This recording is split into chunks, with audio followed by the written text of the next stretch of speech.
welcome to the Purgatory Aftershow. That was Intestine Baalism with Banquet in the Darkness, the title track of their second album. And as always, I am joined by my beautiful friends, Mauricio and Derek. How are you guys doing? Oh, just the best. Absolutely. Just living the dream. Yep. I mean, as you can tell by my voice, it's the best. I'm just living the dream. Sorry for the listeners today. I was kind of under the weather, recovering, but we're here for metal. That's So right. We What are here for keep going. metal. What a wonderful opportunity Metal. to show our listeners some wonderful metal. Yep. Yeah, it's I'll do my best to mute while I'm coughing. By the way, So there you go. our listeners who paid attention to our last episode will probably have guessed, if the intro didn't give it away, what we're talking about today. We are talking about metal from the beautiful, amazing, wonderful country of Japan. Fuck yeah, Japan fucking rules. I have a really, really long-term, lifelong love affair with Japan for a billion different reasons. What about you guys? Like, before I kind of wax on about it, Mauricio, I know that you have a very personal connection with Japan and you just visited there. Like, Derek, anything for you particularly that kind of sticks out about the country, or are you kind of like, I just think the music rocks? I mean, the music does rock. I mean, I like ramen. Ramen's great. Ramen rules. Yeah, I mean, I would love to visit Japan to fully embrace, fully understand the culture and learn more than just the surface level stuff I do know. But yeah, I mean, I'm just like a filthy casual when it comes to Japan, other than just delving into the music. And go on, 皆様 Mauricio, your story. はい。はいはい。皆様、こんにちは。クルスモリシュです。よろしくお願いします。メタルが大好きです。Look at this show off motherfucker. As you can see, I have a little bit of a connection with Japan. I grew up in a city in Sao Paulo, Brazil, where there is a very long tradition of Japanese immigrants that moved from Japan and into that region of Brazil. So there's a large, huge Japanese community in my city. So growing up, I had Japanese culture all around me, and it's just very normal for me. The contact that I have with Japan always felt natural because of the place where I grew up. And yeah, my wife, she was born in Brazil, but she's from a Japanese family. And also because of her and because of her family, I got in contact with a lot of the most traditional aspects of the culture and whatnot. And I started learning Japanese a few years ago. When it comes to metal, Japanese metal as well, over the years, ever since I started getting into heavy metal, I looked into all sorts of things related to metal in Japan, and I'm sure we're going to talk about a lot of them today's episode. So I'm very excited that we're finally talking about this beautiful country, and also I'm very happy with the picks because they are not what you would expect when people talk about metal in Japan. I think most of our picks are kind of more underground, as they should be, due to our, the nature of our podcast. That's right. That is true. I think let's just mention real quick some of the bands that we're not going to talk about today. We started out with Intestine Baalism. We would be talking about them today, but our very good friend Phil of Phil's Breakfast Metal did a kind of collaboration, discography binge podcast on this band with Big Will of Afterbirth and his podcast The Heavy Hole. Heavy Hole podcast. Sorry, just brain There you fade. go. Anyway, that's really, really fucking cool. Intestine Baalism is probably the best melodic death metal band outside of Sweden, or maybe ever. But we'll say no more. There's a couple of other like really obvious Japanese like bands that we would normally be talking about. I mean, the Psy obviously is a huge like black metal band. My arguably my favorite band is Envy. I'm still like holding out a forlorn hope that one day we'll do a Envy discography binge episode. So like I'm not going to talk about Envy too much today. But it's like what other ones? Church of Misery. Coffins. There's a couple. Yeah, Yeah. I was about to say Coffins is another one that Yeah. comes to mind instantly. Katsu Tatsukatsu comes to mind. Oh yeah, Fuck yeah, exactly. yeah. Yeah, Gotsu Totsu Oh, Gotsu. yeah. Yep. We have Yeah. Melt Banana, which is the grind / noise band Mhm. that is very dear to my heart. But they're quite popular here in the United States as well. Yeah, we're not going to talk about them. Yeah, you have like the OG ones, like I don't know, Axe Japan and stuff like that. But like I don't, it's not really, the kind of vibe that we have in the podcast. Yeah, no, not really for us. So we're trying to. I don't think we're gonna. Well, maybe I actually no. Some of these are really quite deep cuts. So respect. And then I mean, before we Boris. get Like we're not going to talk about Boris Oh, here, we got yeah. What a right? band though. Yes, but it's just not. Yeah, It's not that this is not the place. Yeah. yeah. before we get into it, and we will get into it, I will just say like it does feel a little contrived, but like I think I first read like James Clavell's Shogun when I was really young, like 8 years old, and I've just been fucking in love with Japanese culture like pretty much ever since. Musically, not quite so much. Like I'm not really like I wouldn't say, oh, I'm really into Japanese music, but since a really early age, I've been really into Japanese movies, and Mhm. it started out with actually really kind of with anime, I guess, and I remember when I was really quite young, we kind of like early teens, we used to kind of go down to the local video stores where they would sell us like X-rated movies that we could buy, like even though we were only like 12 years old. And we bought all of these manga movies, or they were called manga movies, manga video, and we watched a load of that. Like some of those movies are really famous now, like Akira and stuff like that. And I still have some of those VHSs, but on those VHSs, they would have this intro at the beginning, which was this like really slickly edited like sequence, and it had this pounding heavy metal riffage in it, and I was just like, whoa, what the fuck is this? Like I now know that like that was Celtic Frost. At the time, I had no fucking Oh idea. I yeah. probably would be a massive Celtic Frost fan now if I'd known that at the time. But I actually really think that was probably my first exposure to what I now think of as extreme metal, and I wonder how subliminally effective it was in like really kind of like grounding me in like heavy shit long years before I actually started like getting interested in like proper Yeah. metal. And I think that's Yeah. quite interesting. And then of course I kind of always ended up like Akira Kurosawa, and then all of the like kind of like Chambara shit, and then all the kind of like weird super gore stuff of Takashi Miike, and Mhm. all of that like cool like 70s stuff like Lady Snowblood that Kill Bill was based on, and all that kind of stuff. So like all of that shit is like deeply ingrained into me. Like I'm a massive like Japanese, like fucking love Japanese movies.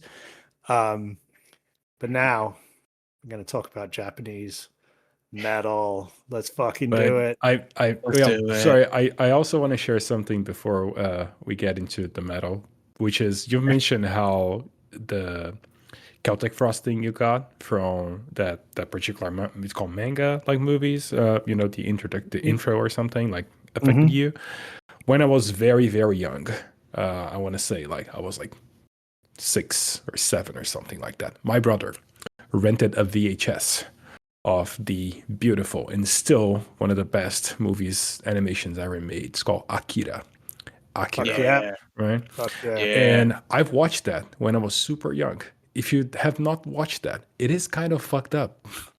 And I Yeah. do think that it kind of fucked up my head a little bit. So maybe that's also why I like Yeah. metal so much. It's just going through a like 4K IMAX release in cinemas at the moment. I know a bunch of people that have actually been to see it, and like fucking mind blowing on the big screen, fully. Okay, everyone, remastered. I might have to get the fuck out of the pod right now and just go and watch it.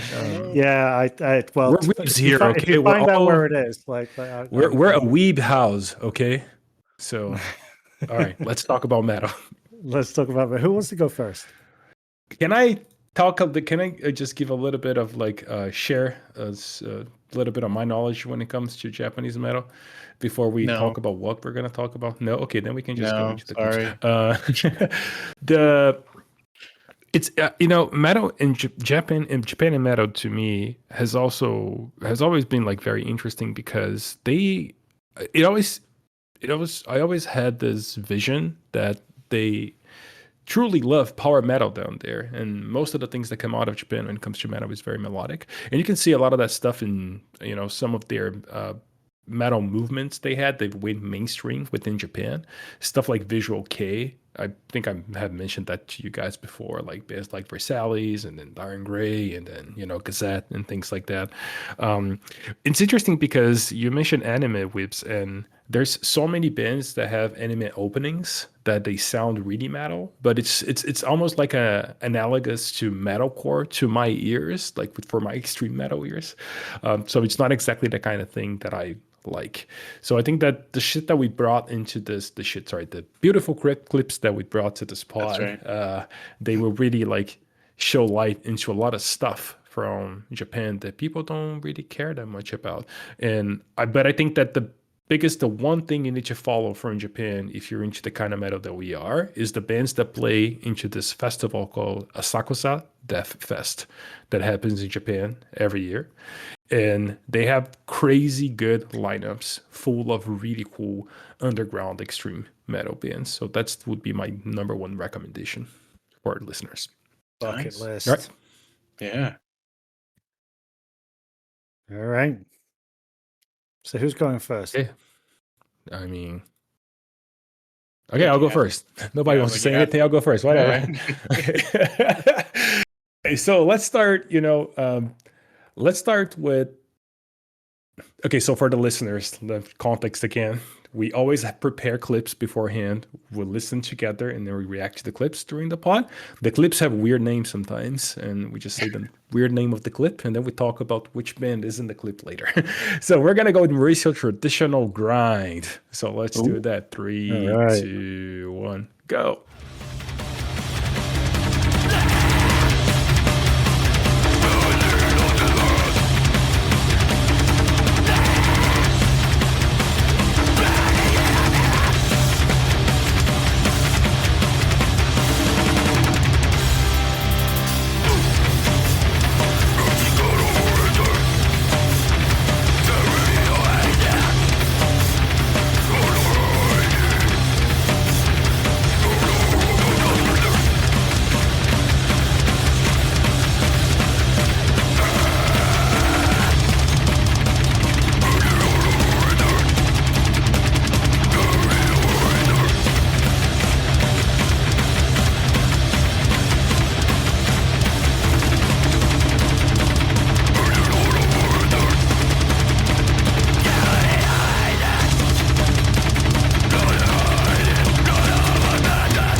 All right.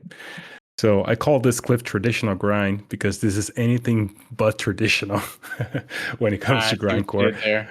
This is very experimental grindcore, right? But it is tradition in the sense that this is a band that uses taiko drums. So taiko, if you ever had the opportunity to see that, are those like huge percussion like instruments that is a huge part of Japanese culture. And the groups, the taiko groups, they just present themselves with several of those, and they do some sort of choreography as they're playing the instruments. They sometimes have flute going on with the whole thing. People they yell and stuff like together with the song. And I chose this specific part of this song to showcase what this beautiful band called Kandarivas is doing, which is mixing grindcore with traditional taiko drums. And I think this shit is just so fun. And if you go and you listen to the whole album, like there's other sections which are much closer to what you expect out of grindcore bands. I took this section here specifically because it really feels like when I'm listening to them, I can kind of see the taiko group kind of doing their performance and then imagining the crazy dudes just like yelling and whatnot in the back. So I discovered this band because they played at Obscene Extreme and they actually brought the taiko drums on stage.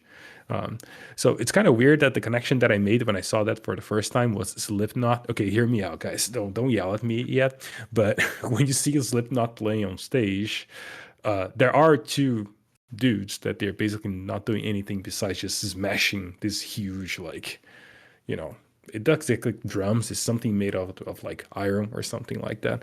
And Kandarivas, it's kind of like the stage presence is kind of like that. There's just a few people playing the taiko drums while everybody else is just blasting grind.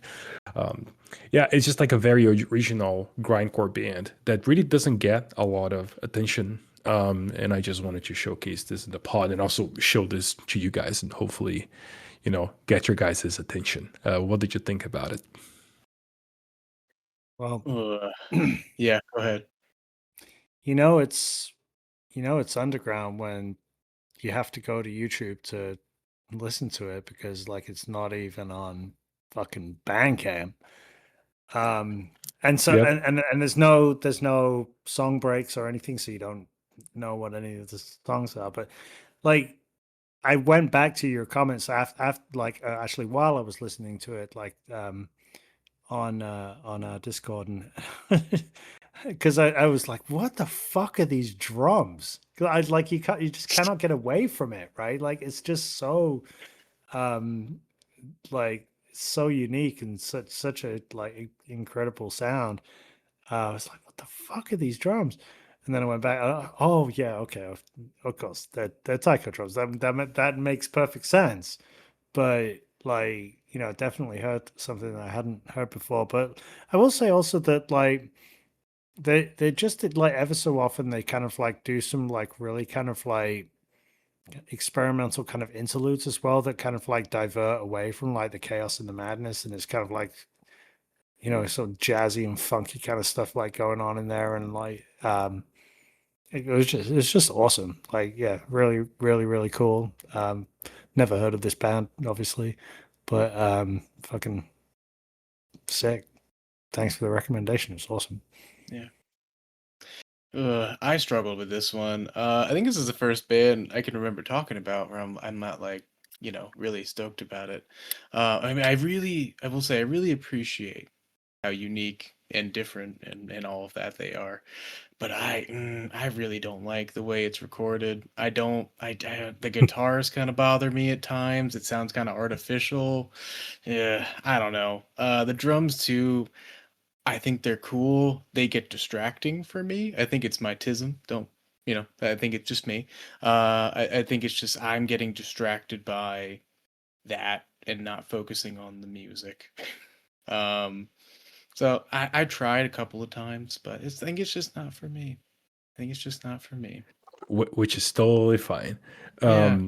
One, yeah, one thing that's interesting about what Wibbs said in terms of how it's even hard to listen to this album because you either have this on CD or you have to resort to YouTube. You can even pay to get this digitally if you want to.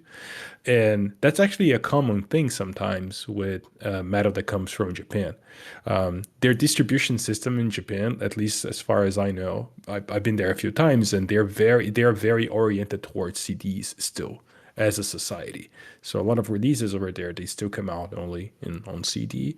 And in terms of distributions, they have like some sort of strict like copyright laws over there. And it gets kind of weird. Sometimes you don't get access to some of these things. So the underground shit, sometimes it's just really hard for us to find in a way where we can actually pay for it. I think that when we were talking about intestine ballism, I sent you guys that one link where you can buy. There's this one album you can buy on Bandcamp, and it's $666 for the digital version of the album. And Yeah. it's like, what the hell is going on Good here? deal. Yeah, but back to Kandarivas. I can see the taiko drums getting very annoying to certain people.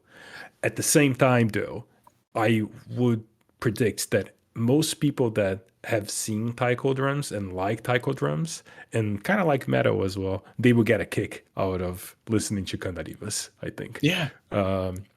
Yeah, so that's sort of why I brought it. But I understand why it can get a little bit, hard. Well, when you see someone with something with experimental label in front of the rest of their genre, like it's kind of hard Mhm. to predict what people are gonna feel about it. Yeah. But And I think yeah. there's a difference between being like, I'm happy for those people who like it and being like, I appreciate what's happening. I just, I'm not into it, because yeah, I think they're doing something really cool. It just doesn't work for me. But Well, okay. Then why don't you go and show me like the beautiful band you brought here to see if it's that's better right. than the I one that I brought? absolutely will do that. Uh, I'm glad you brought that up. Let's start with number one. I mean, start right at the top. Why not?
Yeah.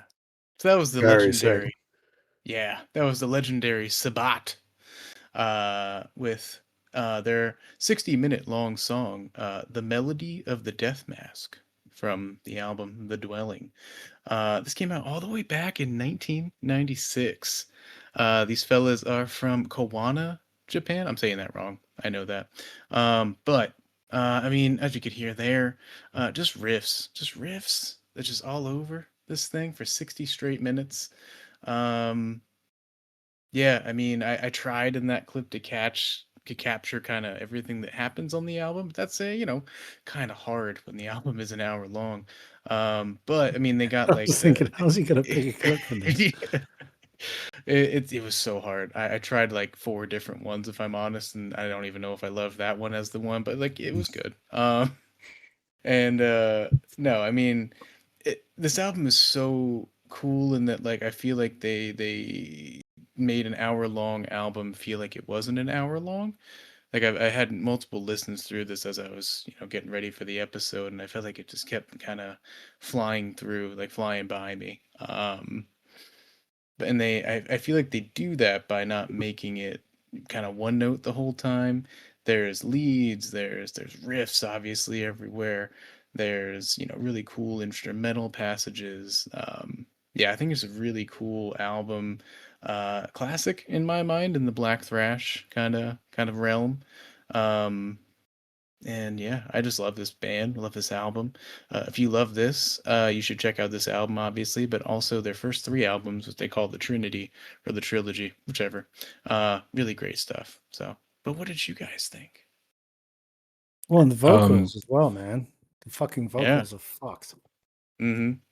Sorry, go on, Mauricio.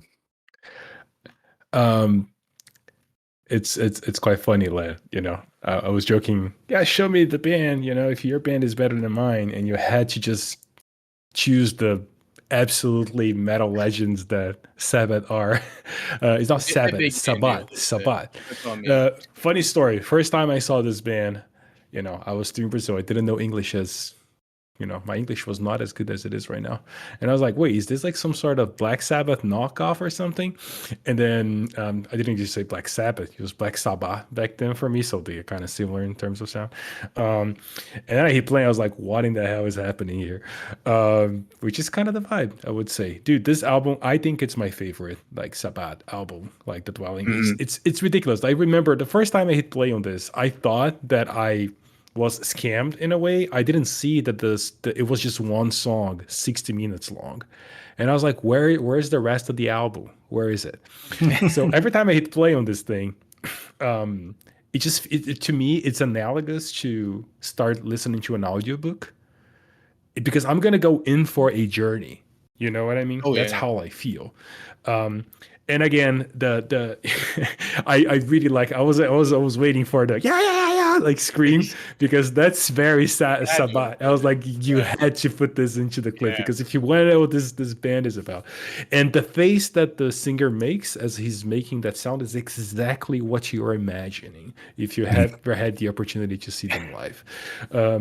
I mean, yeah, in terms of the sound, this is just, that evil, satanic, black thrash that you would expect from things from like the 80s. But I don't know, it's just like it's amazing. I remember I brought Vulcano right to the pod when we were talking about in the Brazilian episode, and there's like some sort of like connections here right away. It's the same sort of vibe from that same era. It's exactly kind of like that more like raw, kind of Mm-hmm. weird sound that they were able to capture back in the day that I freaking love. So this album it's just so fun. It is my favorite like Sabbath album by far. I just love this thing so much. Very happy you brought this to the pod. Yeah. I mean, fuck yeah. I'm not going to be able to like even come close to adding to what you both have contributed about this, but I really really fucking enjoyed this. Like it's just like you say, just like what a fucking journey. What a like it's a fucking hour long song. Like how many others we have done one other ones on our podcast it's like that, but yeah, fuck it just kicks ass. Like it's beautifully done. Like it's just plain weird. Like I think like if you like your metal off kilter and just like strange, um it will absolutely like just hit that spot. And and like I say, it's got the riffs, it's got the solos and the lead playing and just some bizarre vocals.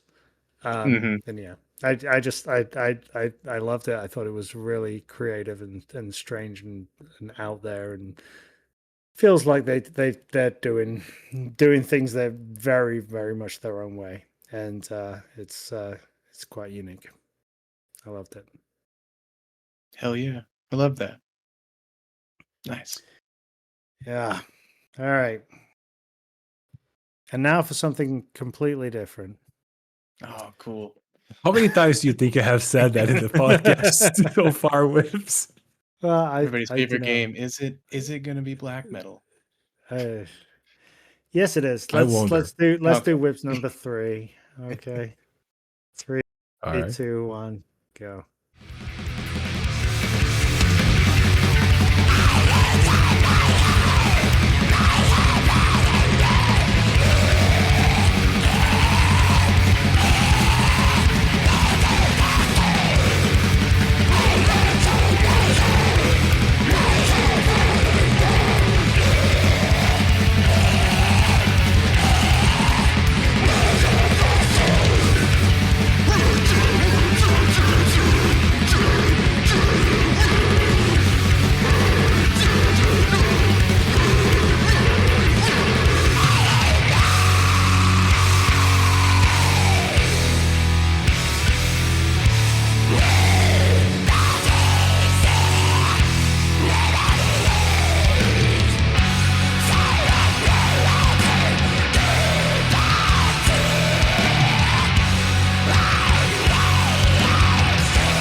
Oh, so pretty. Yeah. Man, Yeah. that fucking groove that they just drop into there. They hang in that for like the next like 8 minutes. It's just fucking sick. Anyway, so that was Pale from their 2025 album, Our Heaven in Your Hands, I believe it's called. And yeah, so a lot of stuff going on there that's definitely kind of like grounded in the post-black space. But as you heard there, it kind of like then it kind of like drifted off into this kind of like shoegazy kind of like jam session kind of groove kind of riff kind of thing, whatever. It's their first full length, but kind of band that's been around for a while. It's basically the project of guitarist Hirofusa Watanabe, and the entire band was replaced prior to this, so this isn't like almost like an entirely new lineup.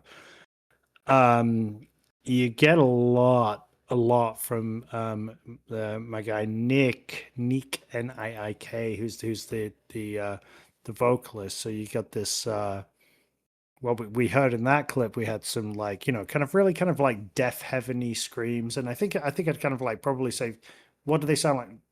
Death Heaven would be probably my initial comparison, but they go like fucking all over weird places. And then, but he also does like some really, really low guttural growls that we also heard there. And then, um, what you get as well, like at the end of this song, like after this like epic kind of like jam session groove is concluded, it goes into like this like fucking like post punk like cleans like it's like a 12 or 13-minute long song after this with like this huge kind of clean in like first 6 or 7 minutes of it whatever are clean, and then it goes super mental with like mega blast beats and screaming and all that stuff that I love.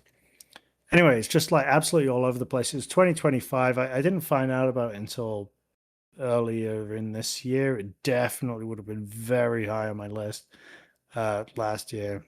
It's a crazy, weird album, and but blast beat screaming, black metal, shoegaze, post punk, post black. Whips crack.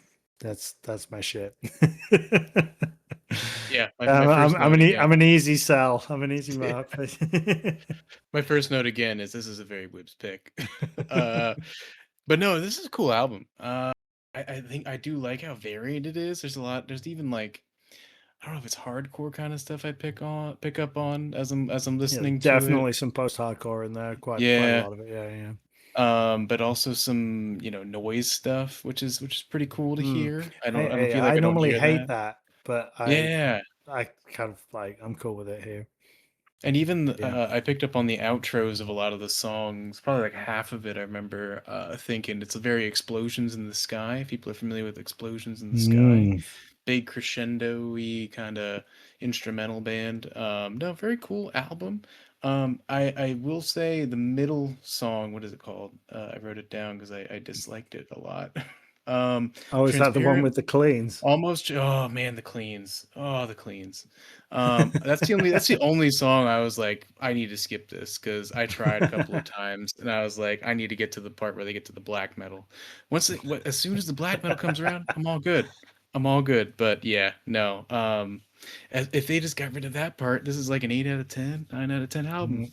But yeah, Oh, no, it's a great album though. It's cool. I really appreciate you bringing it because I wrote it down. I would not have found this otherwise. This is just not usually where I'm looking for stuff in this kind of realm. So yeah, really cool stuff. Outside of that almost transparent blue song, hate that song. Yeah, you did pick my favorite song of this album, so very happy to hear it here. Um, the the one thing I'll say is like, isn't that there's like a certain like noise thing in the yeah. first song of the album that thing really threw me off when I played this album for the first time. This song that was played here in the pod is awesome. And I love what this band does when they are doing this kind of sound. I kind of agree with Derek that that one with the clean is also kind of like it's okay. But the first song, if they could remove that thing, I don't know what it is because I don't think I've ever heard that in any other like band or song in music in metal. It's kind of hard to explain, because it's you, Wibs. You know what I put here on my notes? I said those are bird chirps or something. It's like the sound of a bird like behind the metal that's happening, and I just like it stays for a while, and I was like, I don't know what they're going for here. I love most of the stuff that they do here, though. And you guys know I'm not a post black metal guy at all. So this thing here, what was shown in the pod, pretty awesome. But yeah, besides Yeah. that, some of the cleans which I don't like, and the first song that has the weird noise thing, those are just two things that would just, say. I If you go into the don't album, like just that either. yeah, if you go into the album, just beware the first song doesn't reflect the rest of the album. That's kind of what I want to say. Yeah. Yeah, They're big idea don't like that guys. noise. Yeah, Yeah. but you get. I think this is a like in a lot of ways like just like a kind of strangely for a guitarist led band, like it's a rhythm section band in a whole lot of ways. Like the bassist and the drummer are just like absolutely holding this shit down like all the way through, and then there's like all this Right. kind of like other stuff going on that's kind of weird in some places. It's like, yeah, I don't quite appreciate when like there's a huge amount of noise, like this like effects driven noise stuff happening. But I mean, there's some just some really really cool grooves going on in this record. Yeah. I enjoyed it a lot. I would say that this is a very good example of why we metal people are the way we are, why we like listening to full albums. One song doesn't tell you the whole story. You gotta listen to Right. the whole thing. Even the first half of that song might not tell you the whole story. Exactly. Well, we just talked about Sabbat, and it's like it's freaking 60 minutes, man. You gotta listen to the whole thing. Yeah. All right. Is it me What's again? next? Yeah. It's back up to you. All right, we're gonna go with it's the middle of the pod. Let's go with the love letter to extreme metal. That's right. That's the name of my clip. All right, 3, 2, 1, go.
This is not a cover of Celtic Frost. I just want to put it out there.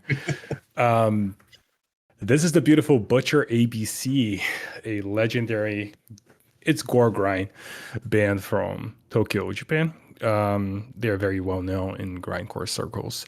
They've been around since freaking forever, and you guys have no idea how happy I am that I'm able to showcase this band here in the podcast today. The way I discovered them, I was reading a metal magazine in Brazil called Brigade. Rock Brigade. It's a very old metal magazine that they have in Brazil. And I remember this demo section having this band called Butcher ABC. And I was like, what in the hell is Butcher ABC? And I found a way to download back in the day using something called Audio Galaxy. I'm that old, okay?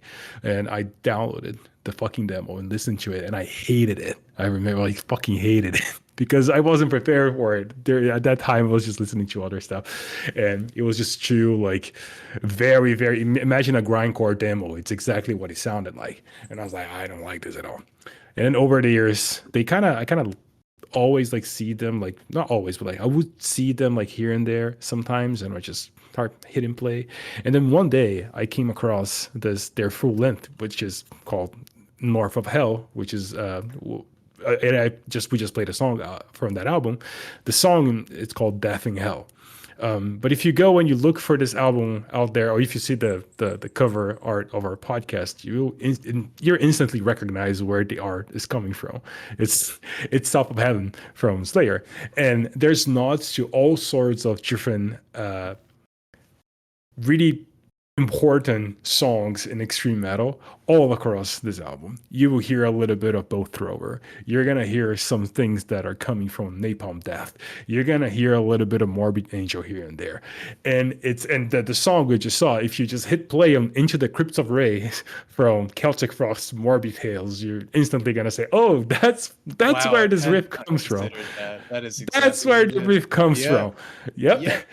Because that's what happens. You hit play on this album. I remember when I listened to this for the first time, I was like, wait a second, this riff here, and then it turns into gore grind. I was like, wait a second, this other riff here, and then it's gore grind again. I was like, dude, I knew that. And then if you start researching, it's just so cool because they do this nods to all sorts of like really cool and important extreme metal bands all across the album.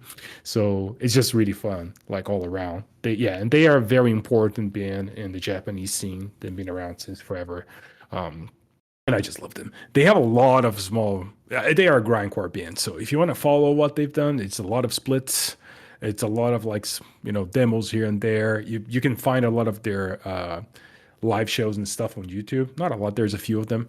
And it's quite cool to see them play live.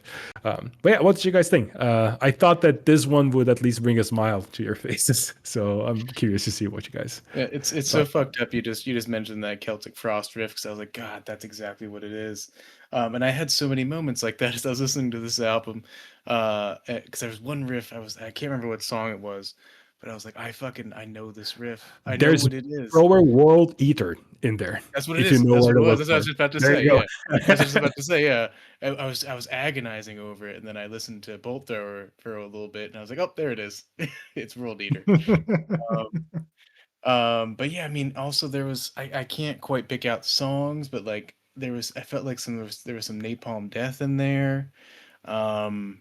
No, it was and obviously Slayer, like we said, South of Heaven feels like there was some stuff in there. Harkening back to that era of Slayer, but no, it was such a fun album to listen to. I feel like this is the one I listened to the most from the recommendations from the clips. Yeah, no, this one was super cool. Loved it. I'm gonna be listening to this a lot. Yeah, I loved it too. It, like super sludgy. Like the production is like really, really like dirty and like thick. It's like not your kind of quite your traditional kind of like grind kind of production. I mean, I think what I took to the most is just like the irreverence of it, like just like how obviously tongue-in-cheek like every single piece of it is. It's like really funny, the whole thing. Like I think it's best summed up by one of their songs called Dark in the Darkness, which is just like, yeah, it it's dark in the darkness. It's just like, yeah. It's I just darkness in the dark. It's just so darkness in the sorry, dark. just Oh, no, darkness in the no darkness in the shit. dark. Yeah, like exactly, like yeah, no shit. It's yeah. Anyway, I just thought it was that kind of sense of humor just like permeated everything about it, and it's just really fucking cool. Not to say that it's not good on a serious level of like this is fucking kick ass music, like or kick ass grindcore. It absolutely is. It's just like it's like you say, it's a love letter, and it's Yeah. touching if you're a metal fan. I would hope. On a more serious note too, if they could make a whole album like that last song, I'd be into that. The like doomier Well, yeah, kind of like Doomier. Yeah, atmosphere. I mean, like I that was figured you would pretty like cool. it. Yeah. It was pretty cool like Mm. that. And listeners of the pod will understand pretty fast why Derek liked the last song, which is a more doomy song of this album. But before we Praise. go to before we go to the next pick, there's another song here that you reminded me with. There is a song which the title is "Morbid Angel of Angel Death." of Death. Yeah, Beautiful. Morbid Angel of Death. Yeah. That's a great fucking song. It's It so really is. fucking good.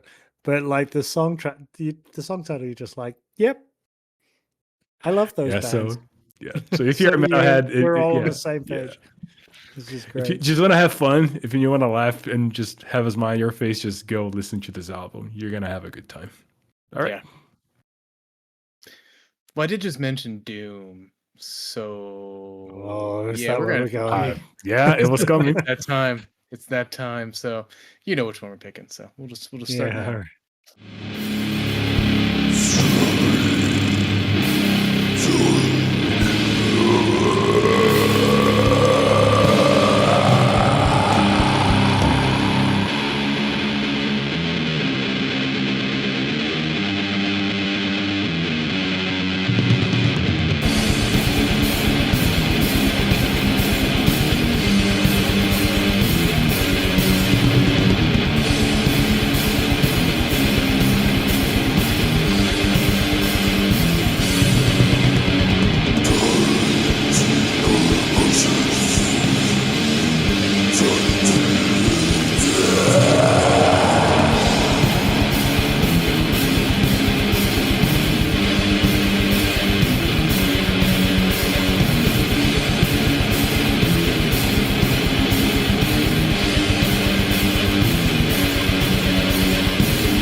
I'm scared. See, Doom's not all that bad. So that was the band Anatomia with the song "Slime of Putrescence." Yep, from the album Corporeal Torment, which was released in 2021 by one of my favorite labels, Misaku Un Oho. Mm. Um, so yeah, I did pick a fast part just to make a good clip, but it is overwhelmingly this band is a very slow, almost funeral doom esque kind of death doom band. I want to say I want to say I didn't revel in picking this, and in how you guys would receive it, but I did. I did. I thought that this would be a real fun experiment to see how you guys would take to the doom of it all. Yeah, I mean these guys are, they talking about being around a while. 2% they started in 2003, way back in 2003, early in the 21st century. Um And fun fact, this song, as far as I can tell from the lyrics, is about dying in a sewer. Oh, So that how seems nice. apt. Yeah. Yeah. I mean, there's really not a ton to say about this, is there? What you see is what you get with these guys. It's slow doom. They sometimes pick it up, as you heard in that clip, but overwhelmingly, it's dooming. And Doobie Doomin. if you're not into that, you know, there's other stuff on this Yeah, that podcast you'll first like. yeah, that first riff in the beginning of the song, I was like, that's the vibe of the whole Oh album. He yeah. picked a very fast part of this Mhm. album right here. There's the last song, like Mortem, is like 20 minutes of just the thing going. And you're like, It has. what in the hell? I'm scared. What is happening here? Um, I'm more familiar with their first album, Mhm. Dissected Humanity, which is a little bit faster than this. So I didn't, this is the first time I've listened to the latest one. I didn't know what was going on with these guys, and I was scared. This is like slow and like scary, like doom metal, because there's multiple levels. Like Funeral Doom, I might have talked. Not so great things about Funeral Doom in my past, but Derek is I slowly think I haven't converting me. forgotten. Yeah, damn it. He's slowly converting me into more of a Death Doom guy. So it is. I am surprised that I listened to this now, and I was like, there's something in there. That's kind of cool. Yeah, but I think that the one thing that stands out to me out of this band is that you imagine this like very like gross like death metal, and they just play that very slowly. So it's not. I'm not super familiar with Funeral Doom, but like with this one, I just feel like when you play like a death metal album, like a old school death metal album on like whatever player you're using, and you just put that in 0.5x. That's kind of how I feel about this band. That's kind of what it is for me. It's pretty, but it's kind of cool. Like it's just low for me sometimes. Sometimes I'm listening, especially that last song, dude. It's like if Sabbath's like dwelling is 60 minutes, the last song here to me feels like 3 hours, even though it's only 20. But they are really good at conveying what they want versus the sound. It is gross. The themes are gross. You look at the album cover, it's gross. Everything is gross about this thing. And that's the beauty of it. How they are able to convey all of that through their music. I don't have much more to say. I will say again, I'm kind of scared. This shit kind of scares me a little bit. So Yeah. pretty cool. Yeah, I man. know what that says about me. That I think that it's cool. That's scaring me, but I just love anyway. that you described it as beautiful. That's I'll keep that with me long after this. Anyway. Yeah, I think scary is right. Um, the word that I kind of landed on was unnerving. It it is a A good choice, dude. really Yeah. a really unsettling experience to listen to this. Like and to Mauricio's point around like well just and also my general proclivities, like anybody who listens to this show knows that I'm no doom guy, but like it is extremely slow in places. Like Funeral Doom actually drone like the first Mhm. like 9 minutes of that final song. That's not there's no riffs or anything. It's just scary noises. I was really and testing you and guys for this one. Yeah. and and and and I just really enjoyed all of it. Like I thought it was fucking great. My only concern, I was driving around listening to it today, and I had my little 4-year-old like sleeping in the back, and I was kind of thinking, like, I really hope that he doesn't wake up and hear this, or that this is somehow like seeping into his subliminal, like, because this is fucking scary shit. Like this Good. is like bad noises that are happening in the car right now. And like and that's partly like the vocals are fucking fucked. Disgusting. It's Oh Yeah, my they're god. disgusting. like, Yeah. yeah, really really bad. And but also just like this like extremely like permeating atmosphere of like horror. It's, I mean, am I gonna want to listen to that all the time? That's not exactly my bag, but like I like where they were trying to go with this, they fucking nailed it. I think it's really really cool. Yeah, I- the one note that I had here I forgot to mention is that it's almost as if like Dungeon Synth, they had a child with Satan or something, and then this shit was born. That's part here that is like I was like, dude, it just almost feels like you're listening to something. This is what happens like in the basements of the castle. You know what I mean? Where they have the torture chambers. That's this kind of music. The shit you don't even know about. Yeah, Exactly. yeah. Yeah. It's fucking scary, but it's pretty Man, cool. I'm turning both of you into Doom guys, one band at a yeah, time. it's happening slowly, What a beautiful thing this very is. slowly, Slowly as super slowly. Excruciatingly, yeah. Yeah. Yeah. All right. I'm gonna fuck you guys up with some fucking beat down shit. There we Oh, go. I'm so excited. Webs 2. 3, Let's 2, do it. 1.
Dude, Man, I was under the weather when I got here. Like, I'm cured by this song.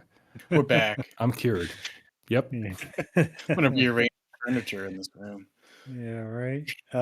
So that was Burn the System by Cruelty from their 2023 album Untopia. That's their second full length, and that was on Profound Law Records. I mean, it's just it's just like death metal slash hardcore in the vein of many other bands. And you know, obviously this is a Profound Law release. This is a band that's I think been touring the US pretty extensively, so I don't think this is a particularly deep cut. But I wanted to pick something that wasn't black metal. But no, I just anyway, I fucking love this band. I just think that they have that. I think that they just deliver the tonal setting of what they're trying to do absolutely fucking perfectly. Like the tone, the guitar tone is absolutely dialed in. The tightness of the snare is absolutely on point. Like, and they've just got that fucking that they just give you those beat down riffs just right in the right places in the song, and then they get a little doomy every so often, and they kind of give you the slower country parts, which we kind of heard towards the end of that. So it's kind of like a bit of a mix of that, like, kind of hardcore, kind of like, oh, it's not DB, but like it's hardcore with like death metal vocals basically, and but then it kind of like delves into doomy stuff every so often.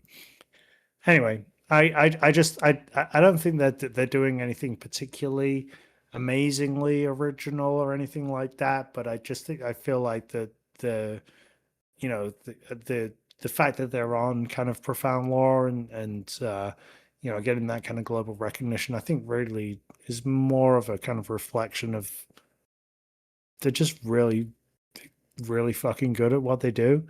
And yeah, I just really enjoy this band. They fucking kick ass. What can I say? Yeah, I mean, I can turn this album on at any time, any mood. It's gonna be awesome. Yep. Like I don't need to be like in the mood for black metal. I don't even move for death metal. I just throw this on, have a great time. That's Yeah. kind of how I approached it over the last couple of weeks. I'm like, oh, what do I want to listen to? And if I don't know, it usually was this. It was great. I mean, we need to talk about that snare sound, right? That oh man, it's perfection. I love that. And that's kind of the whole thing. Like, I don't know if it's been talked about before with this album, but like I just kept being like kind of amazed at the mix and the production of it for such like a heavy, you know, kind of slammy album at times. It sounds so good. Yeah. Without That's what I was trying to get at. Yeah. Yeah. Just yeah. Sorry. No, yeah, because like without losing the griminess, they somehow made everything sound clear. Like bravo to whoever did this. Yeah, no, so good. And also under 40 minutes long. Love that. That for this type of metal, you need that. So, yeah, I mean, I don't really have much more to say other than this kicks ass, and you should listen to it. Yeah, I was gonna make comments about the production, and you stole my comments. That Derek, I agree. It's kind of crazy. Beforehand. It is kind of crazy, like how good it sounds, right? For what it is, I agree. It's really crazy. Yeah, this is like in my head, like it's like caveman death metal. I think, you know, that's kind of how I see it, and it's typical of these bands where it's like, it's not. How can I explain? It's not complex. It's not one like Ulcerate kind of deal where you're gonna hear like all sorts of stuff, no. whatever. No. This is the extreme opposite. You know, it's like this is just simple stuff that just is really cool and very effective. If you could see our faces as the clip was playing, we instantly started headbangings like the stupid like this is what caveman death metal should do to you. It's exactly what it should be doing, and it is very effective at doing that. So really, yeah, when I saw you stole this pick from me as well. So you're all like just stealing things from me because you did. I thought about it, you know. Okay, so you don't know you stole this from me, but when we said we were gonna make this episode, I was gonna bring this thing, but then you just posted it before me. I'm actually surprised by that. Yeah, no, Kruelty's cool. Like I like them quite a bit. And the other thing that I like about them is that they have a woman playing the bass. Which is very uncommon. And she does some of the low growls. Metal bands, yeah, true. For metal bands from Japan, I don't see a lot of these more extreme bands coming out of Japan with girls. So it's pretty cool to see this this lady being part of Kruelty. I think her name is Haruka, I believe. Yeah, so it's pretty cool. That was cool. Pretty cool. Yeah, great band, man. They have the riffs. Right, so, are we back to me already?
that shit. Yep. This is the beautiful band called Terror Squad they are from Tokyo as well. This is the song Disco Bloody Disco from the album The Wild Stream of Eternal Sin. This album is from 99. How come I only discovered this band like 3 years ago? How is that even possible? That's so hard to find. That's why. How is that even possible? Can you it's just on my never ending quest to find like really cool thrash metal bands. That's how I came across this. It's like yeah, I mean, because thrash metal is interesting because thrash metal can be very straightforward and not have a lot of variation. Like you have a lot of bands that basically do the same sound over and over and over. And every now and then you come across the crypt shifts of the world, right? And you come across like this really cool bands that they're kind of getting the genre and doing something different. It is crazy to me that this shit came out in 99. Doesn't make any fucking sense because it just sounds very in the way that they mix all the different things that they have in this album. It just comes out to me as being so modern. Like you go straight from like that more what you would expect, like in your face kind of thrash metal, and then he changes to parts that are borderline death metal. The vocal sounds grind sometimes, but then he shifts into this melodic thing where the guitar tone reminds me of fucking Iron Maiden. I was like, what in the hell is happening here? And you guys saw in this little clip there was like so many different song inversions. The song is going in a direction and they do something different. It starts going to another direction, but it's still thrash and familiar to like other things, but then it goes in another direction. And dude, it just rips lots of riffs like fucking everywhere in this album. It's very short. It's 20 minutes in your face. And yeah, I think it's kind of like, it just feels sometimes that I'm listening to two bands kind of battling each other. The super fast things with the more like melodic and like the solos and stuff. And you know, the only thing that tells me that this album is quite old, and I would say it's sort of the production. I would say that like it's a little bit more like noisy-ish than I like it to be. I don't know how to explain that exactly, but if you're listening to, if you're blasting that into your ears, it can be a little bit taxing, not because of what they're playing. I think it's because of the production. I can't really put my finger on it, but that would be the only thing, the only negative I would say from that would not make this album a 10 out of 10 for me. Maybe a 9.5. This is exactly my jam. It's just really cool, very enjoyable. And I just don't understand how more people are not talking about this as being a legendary thrash album, personally. What did you guys think? To Maurizio's point, I kept thinking as I listened to this album so many times over the past couple of weeks, how has it missed my radar for this long? Because I didn't even know who the hell this band was until you brought them. And it's messed up because this is like a perfect little thrash album. Yeah, no, it's messed up. The dual vocals that you were talking about, love that. I think that works so well. I think in another band, that wouldn't work very well. The like, because even in the same song, even in different, words within the same kind of sentence, they'll sometimes put them in there, Yep. and it somehow just all fits. And there's even some like techie, proggy kind of flourishes here and there. Yes. Yeah, no, it's super cool, super varied. Um, I listened to it so many times. It's probably up there with Butcher ABC for the most I've listened to these picks. Yeah, I am upset that I didn't know about it before now, but I'm glad that I know about it now. And then I'm going to be able to tell more people about it now because it rules. Yeah, I think I would echo that. I don't have an enormous amount to add. Just wonderful thrash metal that just like fucking bangs, like, but has a lot of creativity and sounds beyond its time, or not of its time, I guess. The album cover, I think, is Yep. very much of its time. I also yeah That's yeah true. I, Yeah, that's true. It's interesting. It doesn't look like a metal band at all. It looks looks like a looks more like There's no like hardcore metal or logos or anything. hardcore or It's just something, like and like yeah, strangely, like Terror Squad is I can't get past Terror Squad as You know, like you could just that's big puns. Click. So Yep. like, you know, is Yep. this a hip hop thing? So, but like, I mean, I guess they either lifted or didn't give a I fuck. remember trying to look these guys up on Yeah, you Spotify, just and yeah, I was you're like, just gonna get "Oh, loads that's not it." of big I know. puns. This is another one that's hard to find though. Like this band, like you Yeah. can only find it on Bandcamp, and that's it. And if you look It's- into their next full length, and you open up the cover, have you guys done that? Is the most anime shit ever. Like just go right now on Metal and look into the second their second full length, and it's called Chaos Dragon Rising. It even reads like the name Oh of my like a God, look Japanese, at that thing. even reads like the name of a Well, there you Japanese go. like Yeah. game or something like that. Asuno Jokai, Yeah. eat your heart out. You don't even Yeah. know. What's weird is that it's interesting to say. So what we're looking at here for the listeners, the first album cover, it just has a wolf and then the name Terror Squad like written like in, I know, the most like normal font you can imagine. There's no like metal logos or anything. And the second one, Chaos Dragon Rising, is just like this anime girl, like full of blood. But it looks like very anime, right? There's a It's very, very sword thing. weeb coded. Very Yeah. weeb. It's like, Yeah. what in the hell is happening here with the, yeah. But then you look into them, like the picture. It's just like a bunch of like, they look like teenagers, like metal dudes. So it's kind of interesting, right? There was a part in Japan. I don't recall exactly which bands, but there was a moment I remember when I was following the band, not following, but like I would see people talking about the bands that were doing anime songs openings and whatnot. And some of the album covers, they were some of these more like anime gore kind of thing. They would put like anime with like some gore elements to it, but I don't know. It is remarkable the connection between anime and music. Like how often it's used. It's Yep. really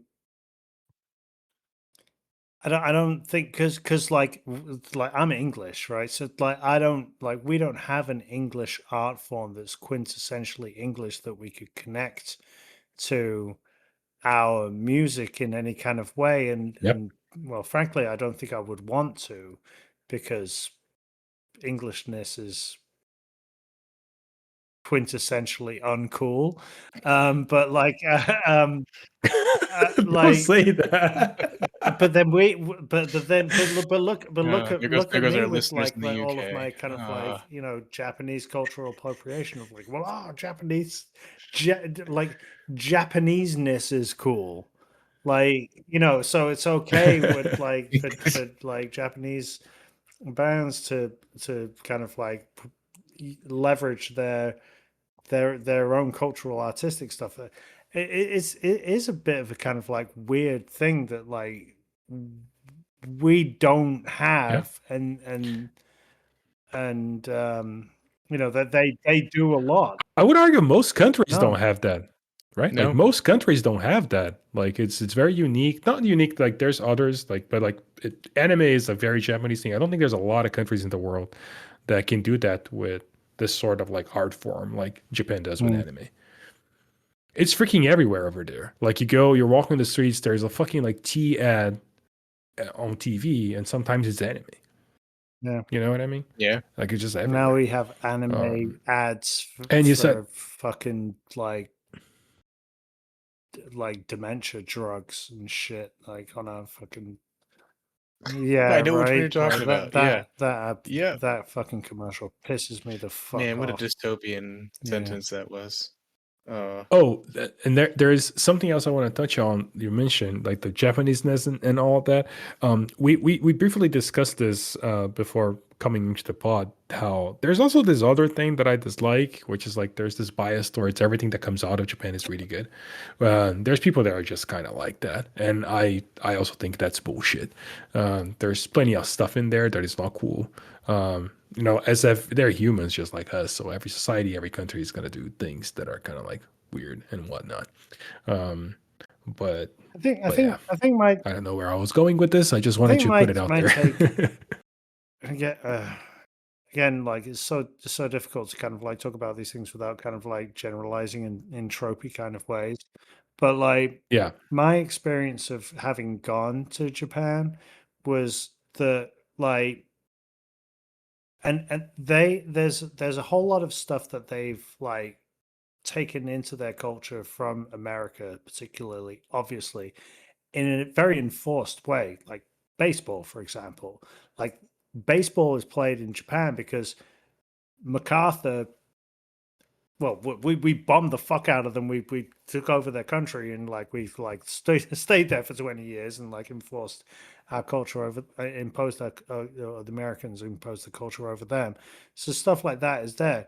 But one of the things that I really kind of like felt when I was there was like anything that they're kind of like taking from American culture, like for example, baseball, or say you go into a surf shop or a skateboard shop, or like the kind of places that I would go into, like or a metal shop or whatever.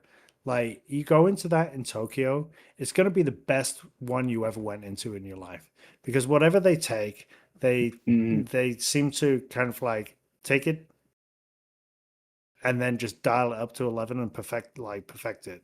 And again, like this feels really tropey of me to say it and like generalizing, and but I really did kind of like feel like, oh my shit, like whatever I'm seeing around here is like the fucking like best shit. They're just amping it up, and I think that's kind of reflected in the way that they like do their music as well, like the Yeah. Just like production. Terror Squad did Yeah, when or they the wrote this freaking production on the album. Cruelty record, That's or right. That's whatever, right. or intestine Yeah. ballism. I'm You hearing know what I I'm mean? hearing my I'm hearing my grandmother's voice in my head saying, "We used to take pride in our work, back in the day." Feels I very, agree. very It's much the same. Yeah, with yeah, but Japan. I agree with All this. the It's time. very hard It's to Yeah. talk about these kinds of I'm things I'm without trying. I'm generalizing. I desperately agree. trying not It's really to, hard. but also to applaud like what I view as like just a real like I think attention to detail that I think pervades like Japanese music and cinema and Hmm. other cultural output. It's always very skillfully done. Uh, the one joke that I make to people when we talk about this particular topic is that, yeah, so the history shows that a lot of American culture was forced into, not just Japan but other countries, but Japan in particular in this particular instance. And then, but I would say that in the long run, Japan is winning the cultural war. Just look at the amount of weebs that exist here in the United States. That's basically how they win. Yeah, Just going to the manga session in any like bookstore here in the United States, it's freaking huge. It's we're taking playing the over the long space game. of Yeah. no normal comics. So they're winning the war, the cultural war. They're Yeah. in for the long game. That's the joke that I Who's make. next? Anyway, Yeah. Well, it's my final pick, I believe. So we're gonna go with number 3 here. Oh, oh, 3, 2, and 1. Yes. yes.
don't stop. I Don't know, stop. I Keep know. going. This is so good. Jesus. I know. I said before the pod that this is probably my favorite clip I've ever made for this this podcast because man did that rule. This band rules. This is Mortal Incarnation with the song "A Dismal Propagation into Decay" from their demo from 2019, Lunar Radiant Dawn. I mean, yeah, what a band. I mean, the whole. I mean, it's only two songs, so I say the whole demo. But I mean, the whole thing is just full of those, really, really, kind of sudden, transitions or tempo changes. I don't know if you noticed the riffs by chance; those are a little subtle, but yeah, the riffs are there. Yeah, I mean, this just rules. It feels like these guys are poised to be, kind of the next big thing in death metal and death doom, if you want to look at it that way. They were just picked up by 20 Bucks Spin probably about a month ago as we're recording this. And that makes perfect sense. When I listened to this, I was like, yep, this is a 20 Bucks Spin band. So I mean, I'm super stoked to see what these guys do moving forward. Yeah, no, they feel like a disembowelment in a kind of tomb mold baby almost. That makes sense. Yeah, well, Uh, to me, it was like an instant. I mean, this is fucking amazing, and I love a spectral voice, and mhm. that was the connection that I made right away. Yeah, Dude, this is the Japanese spectral voice, and it is just I fucking love it. Like, give me the album? Where is the album? Give me the album. apparently it's being recorded, thankfully, for all of us. Yes.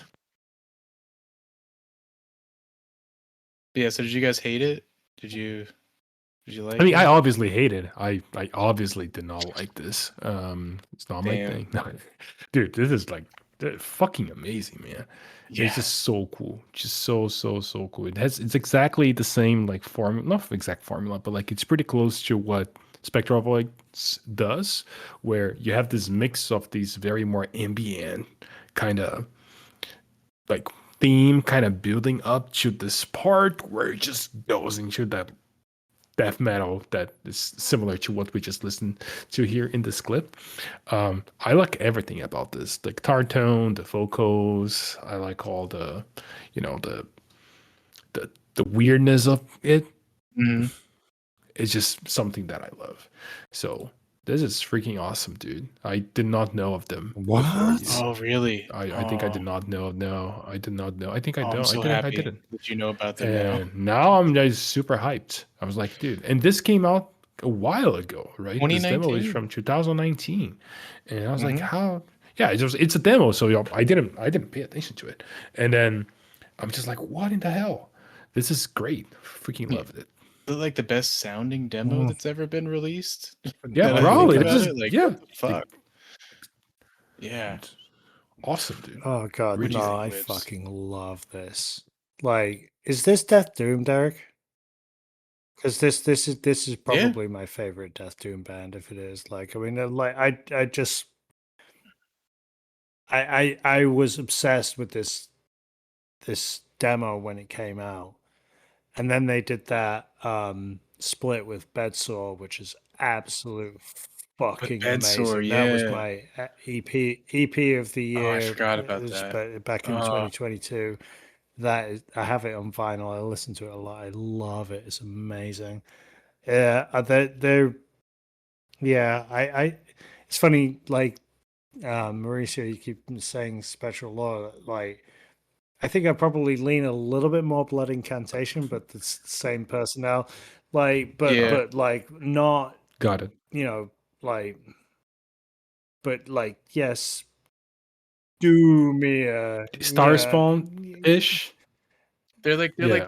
they operate in that liminal space between spectral voice I and think blood incantation, it yeah, seems That's like, yeah, actually yeah. yeah. I Yeah. agree. I agree. Yeah. Actually, I agree. I agree. But Yes. just, I mean, the quality of this is absolutely undeniable. Like it's exceptionally cool, and I just And the biggest thing I'm taking away from this is that they're recording a new album on 20 bucks. Ben, great, makes Mm-hmm. like you say, makes a whole lot of sense. But Bedsore also, I think, on 20 buck now. And go listen to Bedsore. Their last album was True. was Great a band. departure from how Bedsore sounded, kind of in 2022 when they were collaborating with Mortal Incarnation. But anyway, um, yeah, not too much to add to what you guys have said already, but just a exceptionally awesome kind of like I don't want to use I'm going to use it anyway, the kind of like cosmic death doom kind of thing. Mm-hmm. It's just like it's got all that space, and I don't mean it in the Yeah. I don't mean it in the literal sense, or of the sense of like space as, the final frontier, just like space and expansiveness and atmosphere and otherworldliness, that makes this kind of music really cool. And yeah, they fucking roll. This is amazing demo. It's one of the best demos I've ever heard. Yeah, Yeah. fucking brilliant. Yeah, it's messed up. They only have like 4 Yeah, songs or it's just whatever. it's Should be just way more, and soon it absolutely will be. insane. Soon it will Like, be. you get like, how is this the case? Yeah. I just Yeah. And when these guys blow up, everybody, all of our listeners get to say that they heard about them from us. You guys knew Hell them before yeah. they were big. I'm happy I joined the hype train That's before the right. album came out. I'm That's right. happy. I heard their I'm demo. gonna say You can tell them. I'm gonna say I'm legit. I was like, I've been listening to you guys ever since you only had a demo. I can say that now. Yeah, but pretty Right. cool pick. Right. That brings us to yeah, Wibs, I we're gonna do believe. Whips Yep. number one then, I guess. In 3, All 2, right. 1, let's One. go.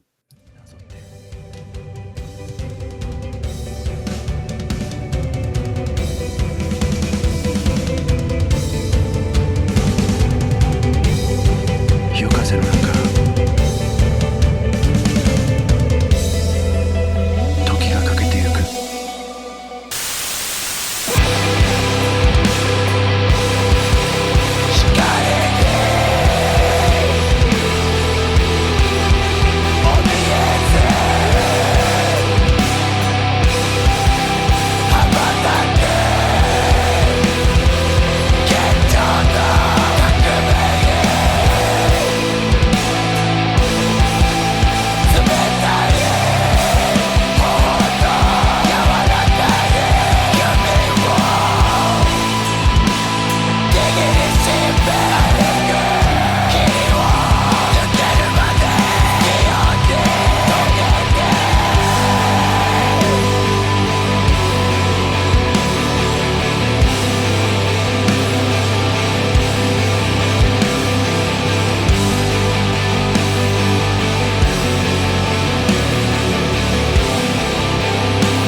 Oh, it is so beautiful. That's a good one.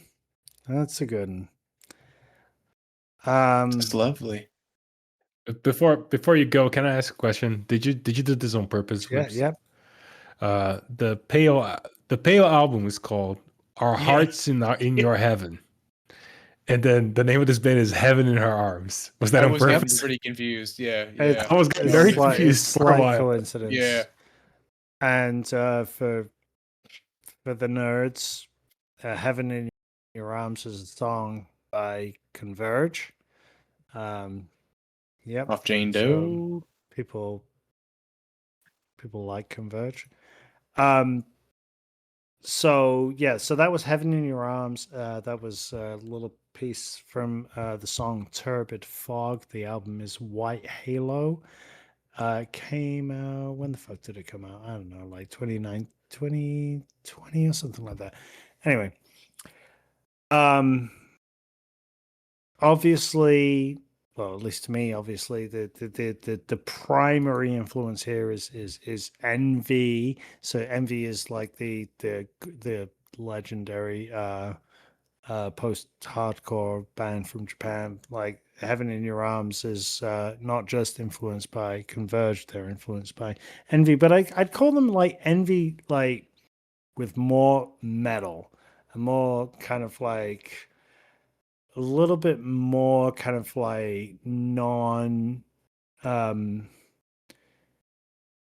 non-metal instrumentation as well, as because it's kind of like a kind of all kind of weird stuff going on here, but just generally you've got the spoken word kind of section that you heard there, the vocal, the screamy vocals that definitely sound like very Envy, but you get a lot of like these really kind of lyrical guitar lines that kind of like transcending all over everything, and then you've got all these beautiful um kind of post-rocky reflective shoegazy passages, um and I just really really love this album. I've been a massive fan of this. Like like, it does sound a lot like Envy, but I don't think it's like we are an Envy clone. I think that they're trying to do something a little bit different. They're inserting some more black metal, and and just kind of like doing a bunch of different things. But whatever it is that they're doing, they're just like absolutely like executing its perfection. In my view, it's just like the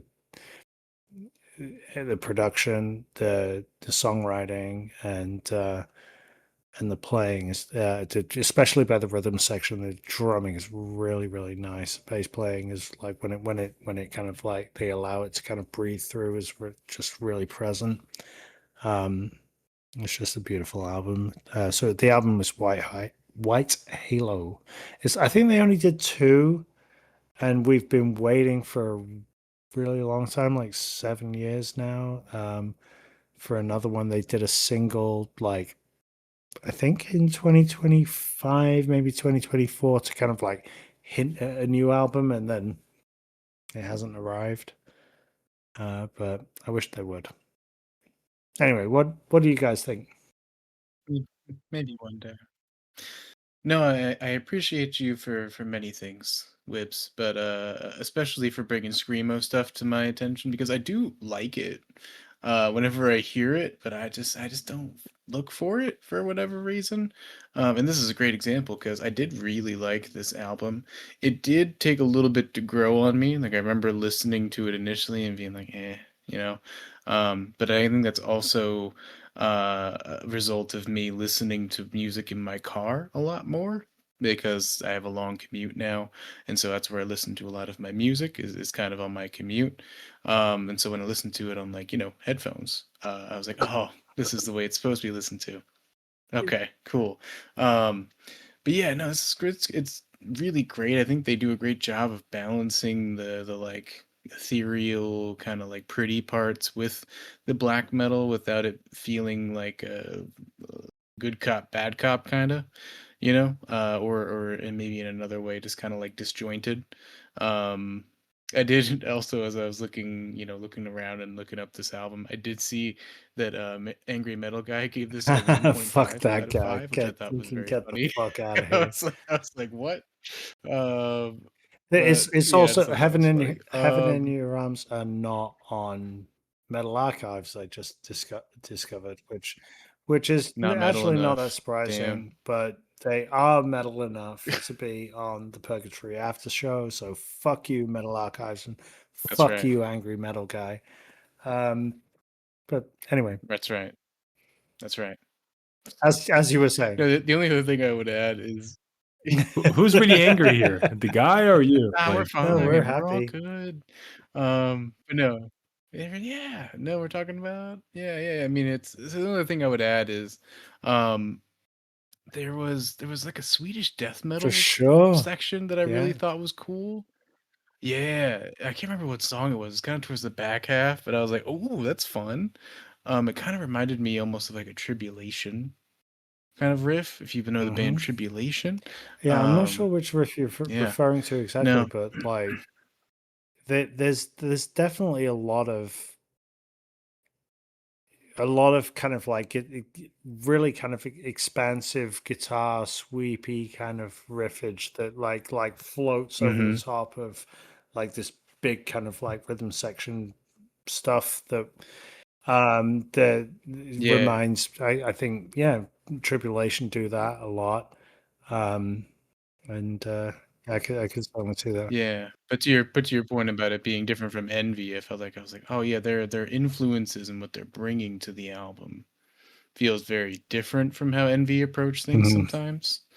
Um, yeah, no, it's a cool album. I'm really glad I know about it now. So. I gotta start listening to you more about the screamo stuff Yeah, because I just I like that. It turns out I I do like don't screamo. quite think of this as a screamo album. I like But like same I guess it vibes, is, you but know? like that's probably me like being really like pernickety. But I kind of like feel like this Wonderful just kind word. of like if it was pure just like straight up screamo, I think I'd probably be like, I probably wouldn't bring it on here. But it's just like it's got enough of the black metal that like Yeah. I'm kind of like, yeah, okay, there's black metal and there's progressive metal elements. Like, hmm But if you sequence the oh yeah, I DNA, mean, yeah, there's a for lot of sure. screamo in Yeah. there. You know what I And mean? it's- and Mauricio mentioned Jasuno Joke earlier, and it's another band that I really really love that I would like to talk about, but I feel like they kind of hmm like sit as well, like in that scrams post rock kind of space. Anyway, hmm Listeners should also find yeah, that they they those will guys too. they They do, rule. yeah, Anyway. Yeah, you guys might have yeah. noticed that I'm kind of quiet, and it's because like I look at you guys going into it and being so happy about it, and I'm Oh kind of like, no. I don't want to be that guy. Well, I mean, No, this of is not course, of for course. me, guys. I don't. Yeah, I don't come from like hardcore. I don't come from like screamo or like emo or anything like that. So I sometimes I have when it comes to post hardcore, I do have a hard time connecting to this kind of music. I did listen to this album like 4 times or something like that, and there's parts of it that I like. I think as you mentioned there, like the Swedish death metal thing, I picked up on that as well. There's a part in this album that's like, wait a second, oh now I like it, Yeah. that kind of thing. It's like, wait, this is cool. The other part is like I really like how they use the spoken voices as well. You have a little bit of that here in this clip whips, which is kind of cool. I was hoping you would showcase that because I really like those parts, like the whisper kind of thing. There's some electronic parts Mm-hmm. here in this Yeah. album as well, right? There's like a song that starts. I was like, I even thought that my Spotify had like just threw me like on a different song and a different band. I was like, what's going on here? No, it's the same one. So but it's just like I just sometimes I have a hard time connecting with post black metal. So this is I feel to me is like a in my internal scaling my brain. This is like a step further from that. So it's just not ready for me. But it's really cool listening to you guys go at it. Like I'm really happy you guys love this. Yeah, no, that doesn't surprise me at all. But I'm super hyped that you took the time to listen to it like 4 times. My God, that's Yeah. like I mean, yeah, I agree. um, It's for the pod. Like I try. I Right. mean, it's That's right. the other feeling that I had. It's in here in my notes as well. Have you guys ever had that situation where you had a certain moment in your life? Actually, before the pod, Derek and I were talking about this. There's this Japanese band that I really like called Supercar, mhm. right? And it's a band that if anyone hits play right now that is into metal, you guys are gonna fucking hate it. And I don't know how to explain why I connected so much to that band in a certain moment in my life. And I think the feeling that I had, I was listening to this, like Heaven in Her Arms, that I could, it's just like, it feels like I could connect to this music. And I had that with some all the other kinds of like post-hardcore and post-black metal. It's almost as if like it's just not. There's a different version of me somewhere in the life that I lived thus far that could connect with this music, but it's just not me right now. That's kind of how it goes for me, you know. So that's sort of the feeling. Yep. Yeah, I understand that. do. I know what you mean. That we had. Something for the listener before we go. I just want to mention that we are working on getting a logo because thus far, if you look into the album of our episodes and you think like, who the hell is making these? Well, guess what? None of us know anything about graphic design. I surely don't, and I still try making this covers, and I'm like, I don't know, dude. So do a great we're getting a job. professional to work on the logos, and we're all very excited. So who knows? Maybe you're gonna get to see that very soon. So We're gonna be like excited for 10% that. more official. It's gonna be great. Yeah, if you ever see any of us, just ask for a sticker. I'll just make sure that I have stickers to give to people when I go to shows. You're going to be at MDF, so I will be at Yes. Maryland Death Fest, which is I don't know when And you're listening to this. Yeah. Yeah. If you're at we're going MDF, to say talk. hi. I think we're going to talk about that in the next episode. Oh, episode. true. Yeah, Yeah. we do have We'll like see. we do want to talk. We would do want to have an episode where we talk more about festivals like in the near future. So be on the lookout for that. Yep. I was just going to say, hit us up on our social media channels. Much as it like nauseates me to say it, but like we're on Hit we're that on subscribe Blue Sky, button. we're on Instagram, we're on YouTube. Yeah, we do a pretty are good we job. at anywhere else? talking I don't about- know. I think it's mostly Instagram for us, right? It's Instagram, Yeah. YouTube, Spotify, and then Blue Sky. I think that's it for us. And if you like your Apple Podcasts, whatever. odds on a different platform, you can't find us. Hit us up. One dude came to us and said, I listen on this fucking platform that I'd never heard of, and I was like, okay, well, and then I went and put us up. So there you go. It's that easy. It's That so easy. So easy. It's amazing. Just let us know how you want to listen. We'll meet you there. You know. Yeah.